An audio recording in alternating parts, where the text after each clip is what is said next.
கட்சியை முற்றுமுழுதாக அழிக்க வேண்டும், அரசியல் அரங்கிலே இருந்து நீக்க வேண்டும் என்ற அடிப்படையிலே இயங்குகின்ற ஒரு அமைப்பு அல்ல. எங்களை பொறுத்தவரையிலே இன்றைக்கு நாங்கள் தமிழரசு கட்சிக்கு எதிராக செயல்பட வேண்டி இருக்கிறதாக இருந்தால் அதற்கு காரணம் இன்றைக்கு தமிழரசு கட்சியை தலைமை வகிக்கிறவர்கள் முற்று முழுதாக எந்த கொள்கைக்காக தந்தை செல்வநாயகம் அவர்களுடைய காலத்திலே இந்த தமிழரசு கட்சி ஸ்தாபிக்கப்பட்டதோ அந்த கொள்கைக்கு நேர் மாறாக அந்த கட்சியை வழிநடத்தி கொண்டு செல்வதுதான் காரணம். ஒரு அண்மைக்கால உதாரணமாக நான் கூறலாம். உங்கள் எல்லோருக்கும் தெரியும், கடந்த பாராளுமன்ற தேர்தலிலே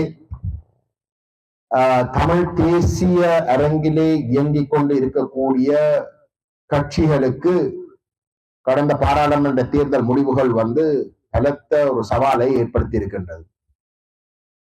ஏனென்றால் இன்றைக்கு ஆட்சியிலே இருக்கக்கூடிய தேசிய மக்கள் சக்தி என்று அழைக்கப்படுகின்ற ஆனா உண்மையிலே ஜனதா விமுக்தி பெரமுன JVP என்ற அமைப்பு இன்றைக்கு சர்வதேச மட்டத்திலே பெரிய அளவிலே ஒரு கருத்துருவாக்கத்தை செய்து கொண்டு வருகிறோம். தங்களுக்குத்தான் தமிழ் தேச மக்கள் ஆணையை வழங்கி இருப்பதாக அவர்கள் எந்த அடிப்படையிலே அதை கூறுகிறார்கள் என்றால், இந்த தேர்தலிலே தனிப்பெரும் கட்சியாக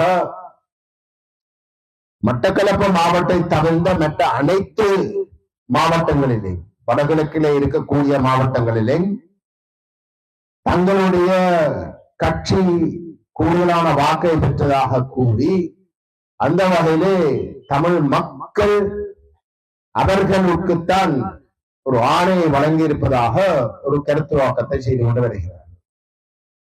இந்த கருத்துருவாக்கம் எந்த அளவு தூரத்துக்கு எடுபட பார்க்குது என்றால், அந்த தேர்தலுக்கு பிற்பாடு நாங்கள் சந்திக்கின்ற வெளிநாட்டு தூதரகங்கள் நம்மிடம் அந்த கருத்தை சொல்ல ஆரம்பித்திருக்கின்றார்கள்.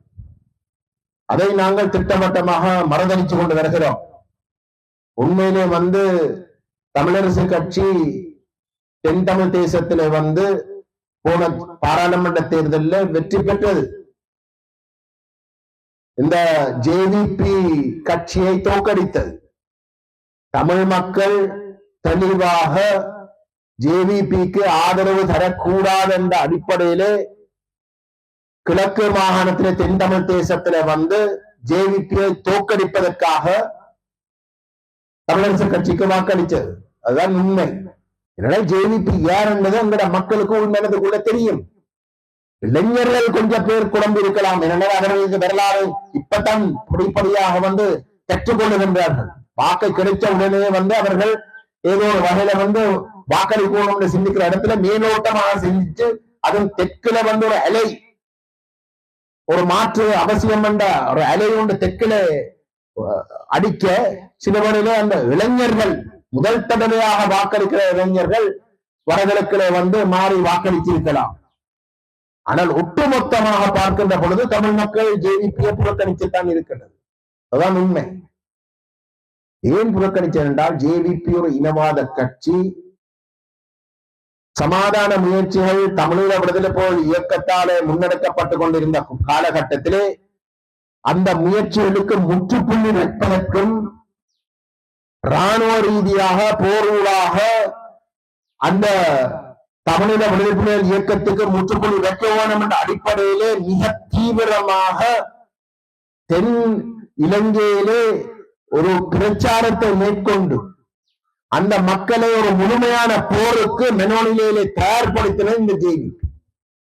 ராஜபக்ச வெறுமனே இனவாதத்தை கட்டிக் கொண்டு இருந்தவரை தவிர தத்துவார்த்த ரீதியாக அந்த மக்களை ஒரு முழுமையான போருக்கு, கண்மூடித்தனமாக நடத்தக்கூடிய ஒரு போருக்கு தயார்படுத்தினது இந்த JVP. அது எங்கட மக்களுக்கு இந்த JVP பற்றி நன்றாக தெரியும். உங்கள் எல்லோருக்கும் தெரியும். வயது போனவர்களுக்கு நன்றாக தெரியும், முதியோருக்கு தெரியும். மற்றது அவர்கள் இன்றைக்கு ஒரு தீர்வை கொடுக்க போவதாக அறிவிச்சிருக்கிற இடத்திலே அந்த தீர்வு ஒரு நாளும் எங்களுக்கு ஒரு சாதகமான ஒரு தீர்வாக அமையாது என்பதையும் நம்முடைய மக்கள் உணர்வு ரீதியாக சில விடையிலே அந்த விவரங்கள் நம்முடைய மக்களுக்கு தெரியாமல் இருக்கலாம். ஆனாலும் ஜேவிபி எங்கட மக்களுக்கு ஒரு சரியான அரசியல் தீர்வு வாழ்க்கையில கொடுக்காது என்றால் இந்த ஜேவிபி தான் தமிழ் மக்களுடைய ஒரு தீர்வுக்குரிய ஒரு அடித்தளமாக அத்திவாரமாக இருக்கக்கூடிய தமிழ் தாயக கோட்பாட்டு இணைந்த வடகளுக்கு தமிழ் தாயக கோட்பாட்டை முடிவுக்கு கொண்டு வந்தது ஜேவிபி. இணைந்த வடகிழக்கை பிரித்தது இந்த ஜேவிபி. ஆகவே அப்படிப்பட்ட ஒரு அத்திவார கோட்பாடாக தமிழ் மக்களுடைய இனப்பிரச்சனைக்கு ஒரு அத்திவாரமாக இருக்கக்கூடிய ஒரு கோட்பாட்டுக்கு முற்றுப்புள்ளி வச்ச ஜேவிபி ஒரு நாளும் அவர்கள் ஊடாக எங்களுக்கு ஒரு தீர்வு கிடைக்காது என்பது எங்களோட மக்கள் நன்றாக அறிவார்கள். ஜேவிபி ஒரு ஒற்றையாட்சி அரசியலமைப்பை கொண்டு வந்து நிறைவேற்றப் போவதாக உத்தியோகபூர்வமாக ஜனாதிபதி அனுரகுமார திசாநாயக்க பல தடவைகள் இன்றைக்கு கூறி முடித்து விட்டார். அந்த ஒற்றையாட்சி அரசியலமைப்பு என்ன என்பதையும் தெளிவாக சொல்லிவிட்டார். 2015 ஆண்டுல இருந்து 19 ஆண்டு வரைக்கும் இருந்த ஆட்சி காலத்திலே ஒரு புதிய அரசியலமைப்புக்கான ஒரு யோசனைகள் தயாரிக்கப்பட்டன.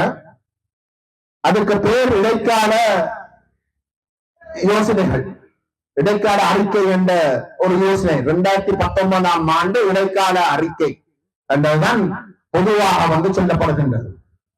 அந்த இடைக்கால அறிக்கை ஒரு ஏக்கிய ராஜ்ய அரசியலமைப்பு என்பது இன்றைக்கு அனைவருக்கும் தெரிஞ்சிருக்க வேண்டிய ஒரு விடயம். ஏக்கிய ராஜ்யம் என்றால் ஒற்றையாட்சி.